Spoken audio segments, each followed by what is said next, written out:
गरीब किसान की कहानी। एक गांव में एक गरीब किसान, उसकी पत्नी और उसकी बेटी रहा करते थे। वह बहुत ही थे। इसी बात से उसकी पत्नी और उसकी बेटी से कहती है, घर में कुछ खाने के लिए कुछ भी नहीं है।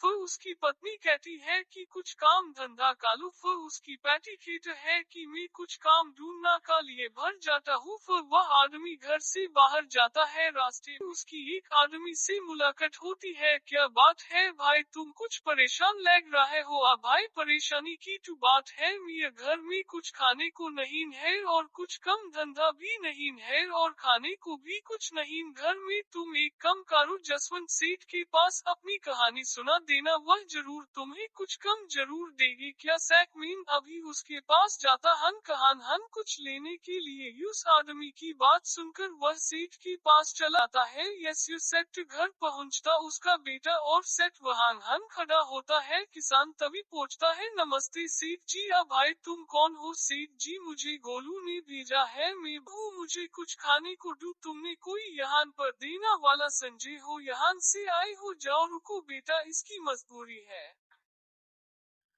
मजबूरी की कारण आया है, सब जानता है ना। पैसे लेने के लिए चाल है उठा के जाते हैं कहीं से भी। फिर सेठ बोला, अच्छा भाई तुम्हारी क्या मजबूरी है? यहाँ क्या करना आया है? मैं तेरी क्या सहायता कर सकता हूँ? किसान बोला, बस एक नौकरी दिला दो, मेरे परिवार का पेट भर जाएगा। बस मैं आपके पास बहुत अमर लेकर आया हूँ, प्लीज मेरी मदद कीजिए। सेठ का बेटा बोला, पापा भगाए ऐसे ऐप। फिर सेठ बोला, देख भाई, मैं तुम जैसे गरीबों को जानता, तुम पैसे लेने की कुछ भी कर सकते हो। मैं तुम्हें नौकरी नहीं दूंगा, चलो जाओ यहाँ से। किसान, नहीं नहीं, मेरा यकीन कीजिए, मैं अमीरन से तुम्हारे पास आया था। मेरे घर में दादा भी नहीं, मैं बीवी बच्चे को खिलाने के लिए कुछ नहीं है। फिर से तुमने आकर दिखाकर यूस वहां से भागा देता है। विचरक किसान वहां से मुल्क उठाकर चल जाता है। पापा, मीन लोगों को मीन जानता हन पा टीचर, तुमने मुझे बहुत अच्छा कम किया।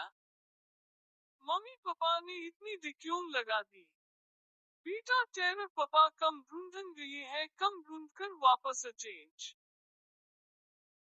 तुम चिंता मत करो, आते होंगे तभी। किसान वहां जाता है। मम्मी देखो आ गई। पापा, क्या जी कुछ कम मिला? हमारी किस्मत में कोई कम नहीं है, मीन एक सेठ के पास है तो धक्के मार के भागा दिया। कोई बात नहीं जी, आज किस्मत खराब है तो सब में धक्का मार रहे हैं। किसान बोलो, मीन बहुत थक गया हन, अब सोन जा रहा हन। दुखी होकर अपने कमरे में चल आता है। फिर अगले दिन वही सेठ बारिश में भीगता हुआ आता है। या तो वही जिसके घर में गांव मांगन गया था, लगता है बारिश में भीग रहा है। यहाँ भूल लेटर। किसान बोलो, आज सेठ जी बारिश में मत भीगिए। फिर किसान सेठ को बुलाता है, अपने घर आदमी है जो मेरे पास का वही बांदा जो मेरे पास कम मैंग में आया था, मैंने ऐसे माँ के भागा दिया था। चलो आज इसके घर भी चलते हैं, जब बारिश रुक जाएगी तो चले जाऊंगा। फिर सेठ उसके घर पर चले जाता है। किसान प्यार से अपने घर लेकर आता है। सेठ जी, मेरा घर है, आपको कोई तकलीफ नहीं होगी। सवित्री देखो कौन आया है, जल्दी आओ। क्या हुआ पापा? या अंकल जी कौन है? और बेटा, या ओए सेठ है जिससे मैं कम मांगन गया था, बेचारे बार बारिश में भीग रहा है। तो नमस्ते अंकल जी। नमस्ते नमस्ते। अच्छा ठीक है, आप लोग बैठी है, मैं अभी चाय बना कर ली आती हूँ। नहीं नहीं भाभी जी, चाय रहने दीजिए, बारिश रुक चुकी है, चलता हन। और तुम कैसे कम पर जाना, तुम बहुत अकी इंसान हो। आज सेठ जी चाय तो पी के जाइए। अरे नहीं नहीं, मुझे बहुत जरूरी कम है, तुम कल से दुकान पर अजना, जैसी आपकी मर्जी है, कल से जाऊंगा। फिर सेठ वहाँ चला जाता है।